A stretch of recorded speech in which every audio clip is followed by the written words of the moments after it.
आते हैं तो जो गधा होता है ना वो उस नदी में बैठ जाता है। ठीक है, उसको पानी अच्छा लगने लगता है और वो गधा उस नदी में बैठ जाता है थक के, क्योंकि उसकी जो पीठ पे नमक का बोरा लगा होता है, लगा होता है बोरा, वजन होता है ना नमक में, तो बोरा होता है, तो थक के उसमें पानी में बैठ जाता है। तो तब थोड़ी देर बाद वो मालिक अपने गधे से कहता है कि चल भाई तू घर पे बैठा रहेगा क्या। तो वो गधा उस पानी में से निकलता है, तो उसको वो वजन जो नमक था ना वो पानी में घुल गया और उसकी जो पीठ पे वजन था वो कम हो गया। कम हो गया ना, नमक पानी में घुलता है ना, तो वो बैठने पर जो उसके बोरे में नमक था वो पानी में घुल गया और उसकी पीठ का वजन कम हो गया। और घोड़ा नदी से निकल के, गधा था जो नदी से निकल के और अपने व्यापारी के साथ साथ चला गया। फिर रास्ते में वो सोच रहा कि हाँ, तो मेरा जो वजन था पीठ पे वो कम हो गया।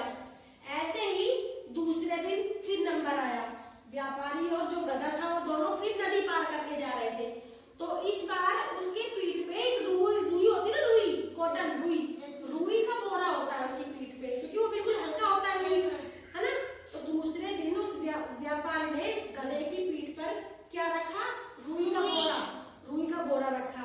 तो गधा सोचा कि कल तो मेरी पीठ पे जो वजन था वो बैठने पर बिल्कुल कम हो गया, तो आज को ना फिर बैठूं और अपना वजन कम कर लूं, है ना। तो गधा नदी में फिर बैठ गया दूसरे दिन, बोरी जो रुई की बोरी थी ना वो उसकी पीठ पे थी, तो वो गधा फिर बैठ गया। फिर बैठने पर क्या हुआ पता है, जो वो रुइयां थी ना उसमें पानी भर गया और वो रुई बहुत भारी हो गई, उसमें वजन हो गया।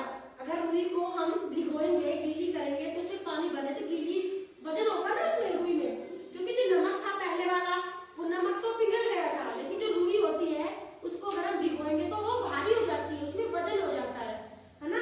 तो फिर उस गधे ने तो सोचा कि हल्का होगा, लेकिन उल्टा हुआ, क्या हुआ, वजन हो गया, रुई भारी हो गई। तो फिर गधा उसमें से बैठ के उठने लगा ना, बेटा बीच में नहीं बोलते, बीच में नहीं। हाँ, जब वो गधा था वो नदी से निकलने लगा ना तो उसे उठा नहीं गया, क्योंकि उसमें वजन ज्यादा था ना। तो बोझ के मारे वो जो गधा था वो बोझ के मारे मर रहा था कि अरे यार हमारा तो बहुत ज्यादा वजन है। तो उसने अपने आप से कसम खाई कि मैं आगे से ऐसी कोई चतुराई नहीं करूंगा। गधे ने चतुराई की थी ना, उसने क्या चतुराई की, उसने सोचा कि पहले दिन नमक कम हो गया, नमक बैठने पर नमक पिघल गया और कम हो गया, तो आज भी बैठने पर और वजन हल्का हो जाएगा, जबकि वो नहीं हुआ, उल्टा हुआ। उसने चतुराई लगाई तब तो बैठा वो, वरना उसकी पीठ में तो वैसे वजन नहीं था, रुई में वजन नहीं होता ना, सूखी रुई का बोरा था उसमें वजन नहीं था, लेकिन उसने चतुराई लगाई कि और वजन कम हो जाएगा, लेकिन हुआ क्या, उल्टा हुआ, उसका वजन तो बढ़ गया, उसके तो पीठ में दर्द होने लग गया और वह बोझ के मारे मरने लग गया, थक गया बिल्कुल।